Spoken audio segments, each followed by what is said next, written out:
a short video about tucking your elbows in a foam tug and about the angle of the blade when standing in a foam tug, especially in the foam tug on the shoulder. So there was a good comment about the angle of the sword and tucking your elbows in under one of my cutting videos. And as I happened to be at the Sal filming stuff for the series anyway, as I read that, so here's a video about that, so I can actually show examples and stuff. Completely unscripted, so I'll be rambling a bit about that. Also, the iPhone's microphone is shite and the industrial AC isn't going to help that, so I have English subtitles on the video as usual, so use those if you can't make out what I'm trying to say. So, firstly, the two things I'm going to talk about. So the angle of the blade, basically how much does the blade hang? When you're standing in the foam tug, do you have the blade completely vertical, or do you let it rest more and hang back behind you? And the second thing is, how much do you want to tuck your elbows in to keep them safe from attacks? So you can see everything from here to being really close here. My very short answer is that somewhere in between. You don't want to pull your elbows really in because it's going to get you in a bad position and make you tire out faster. Also, you don't really want to have chicken wings up here because it doesn't help with cutting. It's also going to tire you out, just like tucking them in too much. And again, they are going to be a target for your opponent to hit. The same goes for the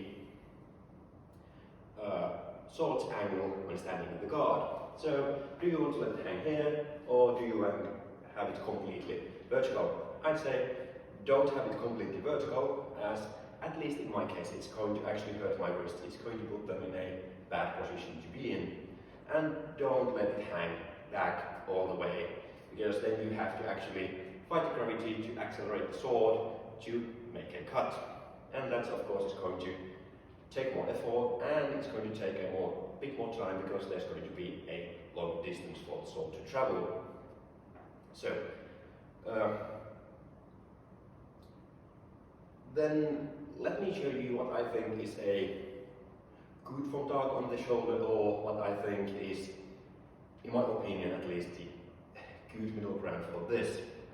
And I'll just go and say now that quite a few of the foam tugs I stand in during my cutting series are a bit sloppy, so there's that.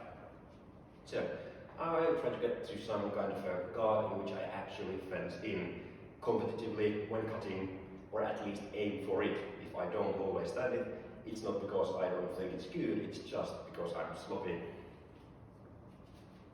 So I want to have my wrist straight, so I don't want to pull my wrist in, because it's going to add stress here and it's not going to help anything, because for cutting I have to add anyways straighten it up. And again, a good handshake grip as usual. I don't really grip the sword hard, I just hold it. I want to have the sword next to my ear, so I don't accidentally cut it, and so that it's high enough for me to actually cut properly without having to raise my arms first. Then the angle. The angle is basically dictated by my handshake grip. So, large angle here, good grip next to my ear, so up there. Not completely vertical and not hanging back like this. Though, again, that is quite a lot of what you see in my cutting series because I'm being sloppy, not because I don't think this is better. And my offhand there, behind my dominant hand, holding the sword like this. So, blade pointing up-ish, wrist straight, both hands high enough so that I can directly cut. I don't want to hang the sword back here, because there's going to be more gravity actually affecting the blade because of the lever. Now it's kind of doing it down this, but now there's a longer lever here affecting me. It's actually harder for me to keep it up. Of course, if you kind of end up here, you can rest it against your shoulder, but not good, especially with a sharp sword. So, here, like this. And don't take it as an absolute, is it like this or this? The exact angle is not important in my opinion. Somewhere there so that it's comfortable to stand in. Then shortly about the completely vertical here. So, as said, I actually have to turn my wrist in past completely straight and bring it into a bad position. I've actually tried to do this way back when, like 3-4 years ago when I started fencing, and it actually makes my wrists hurt. It's not comfortable. And it's because I have quite a lot of weight on my wrist which is in a bad position. What this do is that it actually brings the sword in line, so there's only basically weight going down. So it's rather easy to keep it here, especially if you break your grip and just kind of hold the sword like this in the movie grip. And then it kind of rests there. But this is a really shitty grip to cut from, so if you stand like this, then you have to change your grip for a proper cut. And as said, if you are hanging back here, you actually have to accelerate it up first, and it actually is heavier, at least in my opinion, to hold it like this. From there we get you chucking in your elbows. So let's start from my version, or the version I think is the good one, the proper one. So we get there easily from the grip we have and the position of the sword we have.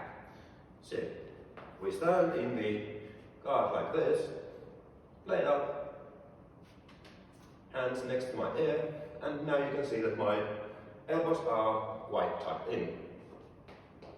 I have my upper arm against my chest here.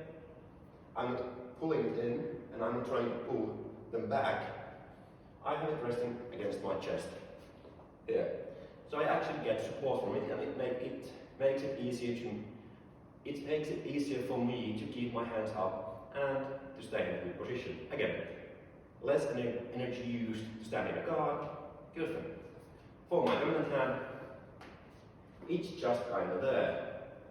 I have it so that I can keep my wrist straight, and again, I have it touching my side here, but it's relaxed, so my lat and my side are in contact with my arm. I'm not pulling them in, because again, I'd have to pull them in, and that takes more energy. And in my opinion, honestly, the difference between this and this, and this and this, makes no difference as a target for your opponent. The difference is just like a couple of centimeters, so for the actual time it takes for them to attack and target your elbow, it makes no difference from a defensive point of view. But then, if you have your elbows like this, now this is a target.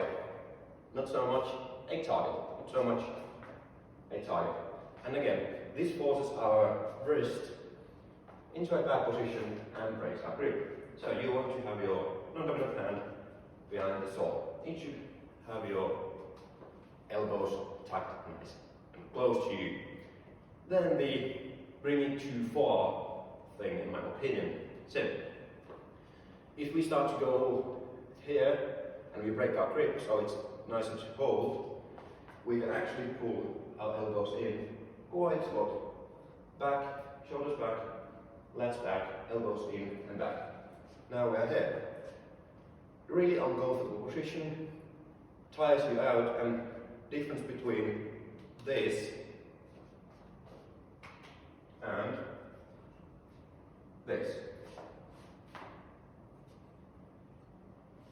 It's minimal. There's a few centimeters, and it's not going to make a difference, like, honestly. Not the difference at all when you're actually fencing, you're moving around.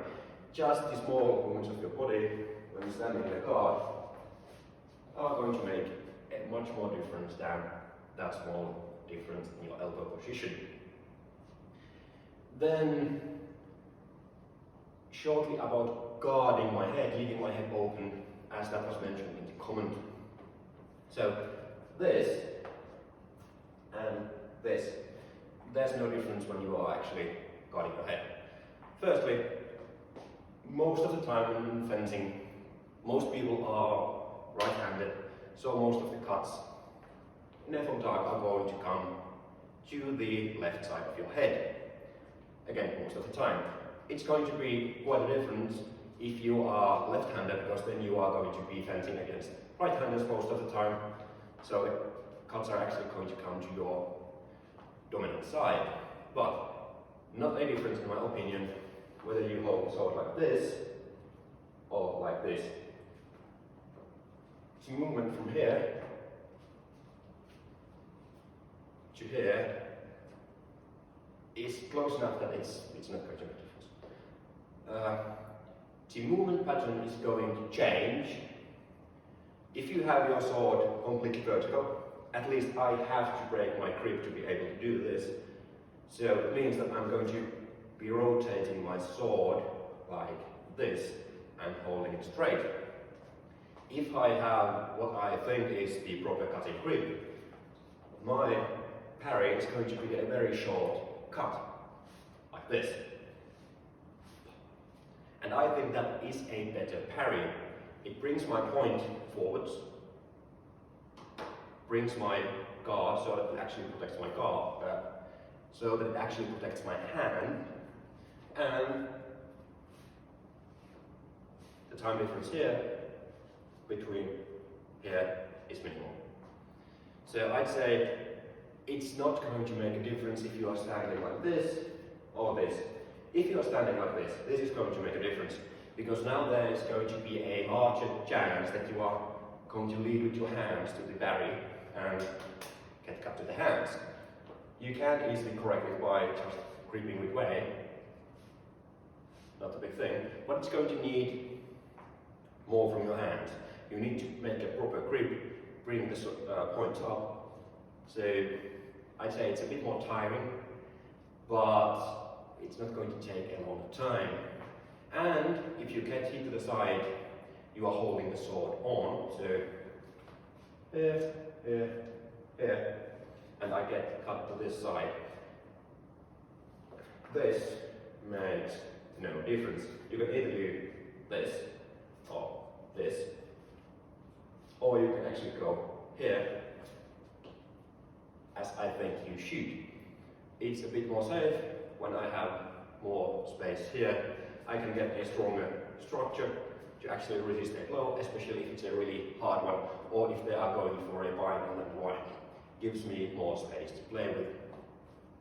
This, on the other hand, you actually have to do a bit more work, especially if you let the guard hang behind your shoulder. You're going to have to make sure that it comes around. This can be an issue if you're actually wearing like sparring gear, as there's like pocket gloves, you have possibly shoulder pads here and stuff like that, and you also have your helmet. So I'd say, as a conclusion, my advice for a frontal on the shoulder: start from a good handshake grip. Let's bring your hands, don't grip hard, good solid grip with relaxed hands. Bring your hands next to your ear so that the point is pointing up somewhere there. Let's say 30 to 45 degrees, and keep your elbows nice and relaxed in. Don't spread them out, don't pull them in, don't pull them back. As I'm already talking about the frontal, and just shortly about the high frontal. Firstly, I think this is way underused. Guard position and actually fencing, and in this case actually fencing means sparring more in competition. It actually works quite well as long as you put hours in to actually practice fencing from it. It's the same with every guard. If you don't use it, you don't learn to use it, and it's going to feel bad when you try to use it. So I've tried fencing from the high contact quite a lot, and it works really well if you know when to use it. I'm still not as good in fencing from a high contact as I'm from the shoulder because I use the shoulder guard a lot. But when I know I have a good use case for it, it can be extremely efficient. See, the same goes for the hyphen dark as it goes for the on the shoulder variant. Basically, in my opinion, you have a good guard position. Start from a good handshake grip, bring the sword up, and there you go. So here, what I like to do is to bring to make the guard easier to hold, as this is a lot demanding guard position standing, is to bring the sword a bit forward so that the center of mass is roughly above my head. So again, blade is quite vertical, not vertical but quite. And I bring instead of bringing my hands above my head, I bring them forwards until it no longer feels like the sword is pulling back and I don't need to fight. So it kind of just sits there. Important thing here is to actually keep your arm straight.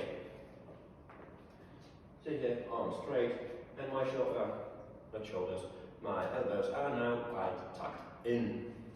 As you can see, they're not poking a lot anyway. Like this. There's still some amount of arm and hands in front of my face, so it technically does bring a target for my opponent closer to 10, but again, I don't see that this is necessarily a bad thing. This is just how this guard works. I don't think that this would be a good way to stand this guard. It's the same thing. If I have my hands back or arms back here, I either need to have a very vertical grip, which either is going to put my wrists in a back position, or which is going to just break my grip altogether. Very hard to cut from, and there's always a chance that you don't get a good grip when parrying from there, and it can lead to issues like the hit coming through your block. And if you want to keep a good grip and hands back, this is going to put lots of stress on your muscles as you have to fight against the sword pulling your back. And this is one thing I think leads to people not to like this guard position. They want to bring their hands and arms too much back, and the sword is pulling back, and it makes it very taxing to stand in the guard position. So again, and switch front, and there you go. So yeah, there is a bit of your elbow in front of you, but not that much that I would say that it makes a lot of difference. If someone is targeting your elbow here, there is so little difference to your face that I don't think it's going to make much of a difference. I'd rather see that as long as I'm aware that this is here, and I can see them attacking it, it can work as a bait. On the other hand, you don't want to stand here so that your elbows are from here. Lots of people also do this with fencing masks, as they can bring their hands or arms up from the side as they gauche their mask and their jacket are preventing this motion. Instead, they do this and end up in a position like this. This is just a bad position standing. Again, very taxing as you have to fight against the sword pulling your arms down. Now you just have to use your triceps, which is even more demanding than standing here and just using the lats. And now there is quite a lot of your forearms and elbows there as a target. Compare this, kill this. So here, you can stand nicely, you can do very powerful cuts from there, and you can do all kinds of nice things. And that was shortly about Hyphen Dark. Take from that what you want. Thank you.